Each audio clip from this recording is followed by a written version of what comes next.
Rakat ya na pura aja jirti nu gadi sudah berbana juaso era so cinta kamu nu jodoh kayaknya.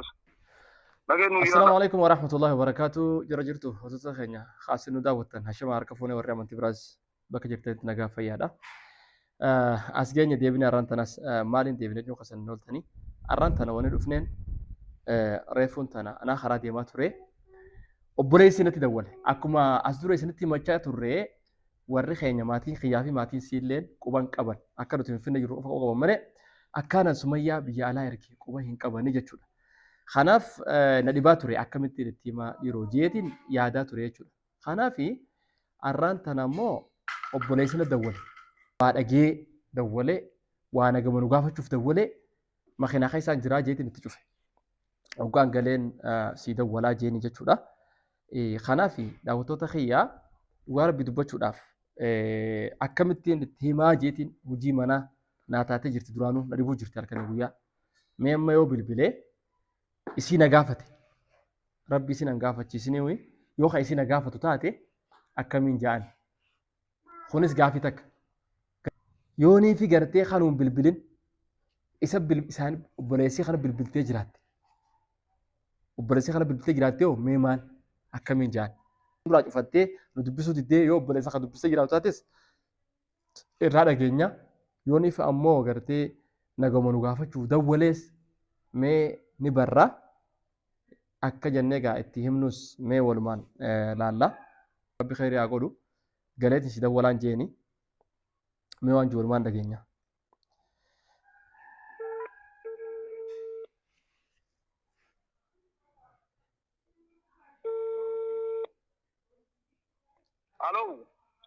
Hello, assalamu alaikum warahmatullahi wabarakatuh.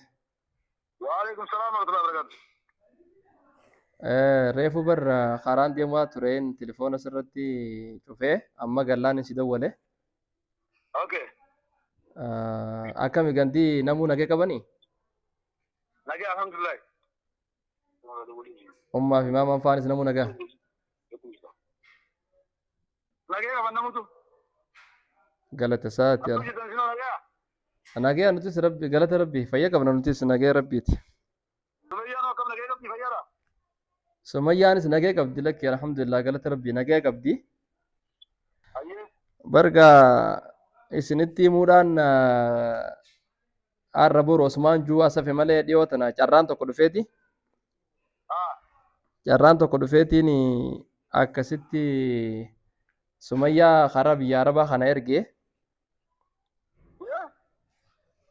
Karaa biyya Arabaa kanaan ergee baasaa boora baasee fi carraan tokko dhufnaani.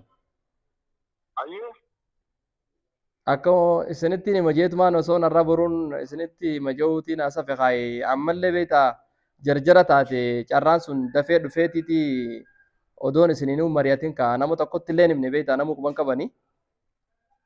Akkamitti waan akkasii goota silaati akkamitti biyya Arabaa ergite moo jaartii ni dadhabde moo ni jibbite? Laa akkas hin jeen kaa lakki jibbuu miti bara ammoo kana maaltu waliif fide gaa jibbuu fi erguun bar takkaa miti. Maaliif jennaan carraa biyya akkami biyya Arabaa ergite moo biyya Arabaa wanni ergitu maali ni fuuteeni? Fuuteeniin dandaa'ee fuute ati ijaarsa sababni isiin itti deemtee dalaydee achitti kaleen isii daamee taatee asitti mana si ijaartu maali moo ofirraa jibbitee gad ergitee maallaqa isiin achitti ergituun asitti ijaartii biraa fuudhuudhaaf haala mijeeffachuu jirta. Maaliif kan nuuf hin deebisine? Laa akkasii miti bara ammaa ati ilaal jechuun karaa biraan kutin maaliif jennaan kaani. Dubbiin akkanaa maal jechuudha? Waan biyya Arabaa keessatti dhalatanii godhan harkaan jiru. Lolleen achi laffaatee foofii irraa darbaan jiranii. Jaartiin himaa tani haa qabdu. Akkamitti jaarsi cabsee beeysee jiraachisuu danda'uu qaba. Sanduuqu. Jaarsi maali? Cabsee beeysee jiraachisuu danda'uu qaba. Sanduuqa beektaa? Warraaf deebisuu qaba malee. Akka isiin isa masruufachee ergee uummanni achitti akka sareetitti taphataani akka sareetitti taphatanii achi laa bar daddarbanii oguu baran taduute reefkaas erganii achitti warra meeqa boojisaa jiran yaaboo maaliif gannu ergiin maaliif dubbii kaa dare yaaboo. Laa kun bara ammaan tana jechuun dadhabuuf osoo hin ta'in kaa namni kun beektaa nama jijjiiramnaa carraan gartee isuma qofaaf dura dhufe beektee duraan walumaa yaana jeetiin ture anilleen. wajji yaana jeetumaan ture baasaboorri garuu wanni kasiitu dura dhufe porosni kasiitu dura dhume isii carraan gaa isii dura dhufnaanumaan isii dura ergee anis boodumaan deema jeeti malee akkasitti yaadin kaa akka kanatti hin fudhatina. Injiru wanni kasii ayilii qabdanii injirti ammaan tanaati dhalaanaaf hin yaaddanii dhalaan odoo yaaddanii dhalaanaaf dhalaa kanan gootanii ifiif galeedanii nyaachisuu odoo qabdanii. Na dhagay mee amma ati waan feete naan jiiti ati waan feete naan jiiti garuu abbaa fi umma yaada kana akkanatti biratti dubbatin dhugaa dubbachuuf ati amma jechuun naan jettullee ni fudhadha garuu isaanuma tanarraa tasgabbeessuuf yaadi faa malee amma akka ummat silaatti haadhaa fi abbaa fi ummaa san itti himnu qofa gartee akkaan si hojii mari'achuun fadha ammaan tanaan ammoo ati gama keetii waan feete naan jettee naan loltullee umaa miti beektaa. Isin amma maraqaati yaraanaa fuudhaadhaa haana hiikuu jechaa jirti. Hai. Haana hiikuu. Ni bilbiltee isini. Dawwaltee faadhaa fi abbaanis. Dawwaltee jirti? Dawwaltee jirti ree. La hawla wala. Ambar immoo bilook na gooteen si immoo fi WhatsApp telefoonummaa situ tokko eegaa si deemte kaan naaf hin dawwallee barbaadaatiin ture. Naaf illee dawwallee narraa cufatte ani bilook na goote. Ati dhoo isatti ergattee kaasila akkachi siin laffaatee araba wajjin gartee mashakkaa gartee dadhabdee manaa si ijaartuu fi waan akkasii goote obboleessi keenya waan akkasii hin ayyamnu waraqaa siinii kan isaa fi dawwaltee warraaf hin ta'e jirti wanni ergattee buu qofatti sanii fi nu gallaqi. Khalaas amma isin dawwaltee mi eeguma isin dawwaltee an amma eega isin deemte beektaa numaa yaaddee wayi bilbila irraa cufatte karuma takkaan isa argachuu hin dandeenye numaa eeguma isin bilbiltee fi naguma qabdiimi.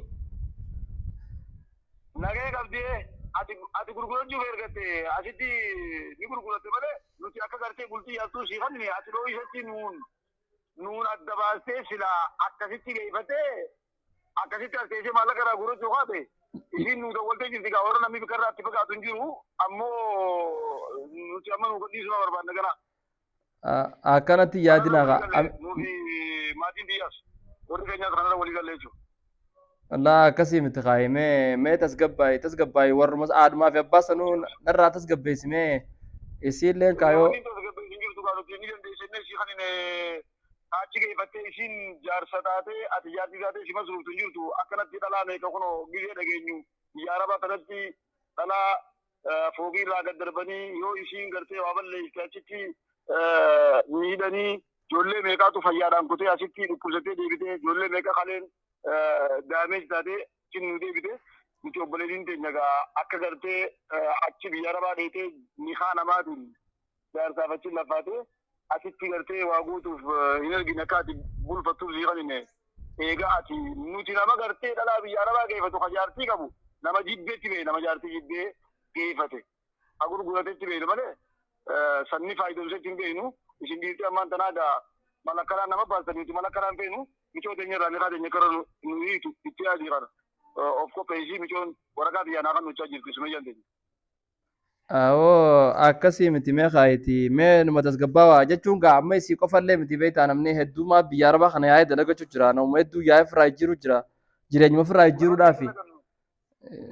Namatti hin dalagannu nuti miidhaa obboleessi keenyaa hin barbaadnu nuti akka gartee bultii qabattee karaa islaamaa irratti deebisee jaarsi deebisee qabsee nyaachisee isiin gartee diinii irratti gadhaabbattee mana sii keessa teessuuti malee akka gartee jaarsi dhoo isaadhaan biyya biraa amma nagee qabdi jennee si gaafanne biyya nuuf hin dawwalle jenneeti kuma bira jirti quba qabnaa gaa'e nuti wani biyya arabaa jirti quba qabnaa kun eegumachi dheetee nu dawwalte ati immoo dhoo isatti ergatte. Sambar namu waa quban qabu warri keenyallee quban qabanii beektaa duraan wal taaneetuma isiillee beektaa deemuun feene niin taa anin deemuullee jettee turte yeroo sana numaatuutu sossobee gaa deem jeeni oofe beektaa isiillee fedhan qabdu deemuudhaafi. Yeroo san dhugaa anumaatu carraa kana fayyadamnee gaa namuu akkanuma jijjiiramu jira biyya namaa agartee irraa fayyadamaniituma galanii jechuun yeroo ammaa kaa biyya teenya tana keessa dubartiinis hedduutu yaa'ee gartee namni kun jijjiiramee dhufa nuti awwalumaa jijjiiramna jeetii yaade malee akka amma isinitti yaaddan kanallee miti kanaafuu khayrumaa fi. Qaamaan jijjiiramtee bifaan jijjiiramtee fuulaan jijjiiramtee dhufti beekna malee maallaqaan jijjiiramtee dhufti hin beeknu dhiirumaa jijjiiree akkasitti jaartii irraa jijjiira malee achitti dubartiin deemtee uta fayyaa nu deebitan jirtu nuti miidhamaa jirti wanni gartee jaarsa akkasitti achi deebisee osoo intaltini haa qabdu gartee akka shari'aatti dhorkaadha jemma waraqaa xiyyaara naa fudhachaa jirti nu gadhiisuudha barbaannaa jechuudha haasoo dheeraa si wajjin qabu nuuf yoo keenyas dhageen nu jiraadha. Mee akkasii miti tasgabbaa taatu tasgabbaa Akka inshaallah. maatii sitti yaadee waraqaa sii kan nu gadhiisu barbaanna kanuma maatii biyyaa jira manni jira obboleessoo. Egaa dubbii kana nu daddaleetanii isin kan nuti gartee nagaan teessanii dalagachuu jirtan jennu nurraa fagaattanii waan akkanaa nu daddaleetan magaalaa teessanii nuti baadiyyee nu dhiisanii jaartii nu ergatanii. Mee ati haadhaaf abbaa amma isaanuma tasgabbeessi bas isaanuma tasgabbeessi amma ati waan feetan hanjii rakkoo miti tasgabbeessi ati isaanuma. Nuti amma michoon nagadhiisuu waraqaa xiyyaara naa fuudhaadha jechaa jirti. Waanuma obboleettii keenya jechuu goonuuti atu asirraa gaggeessuu keessa nuti amma michoon keenya silaa waan takka taatee si gaafanna. Ayyee.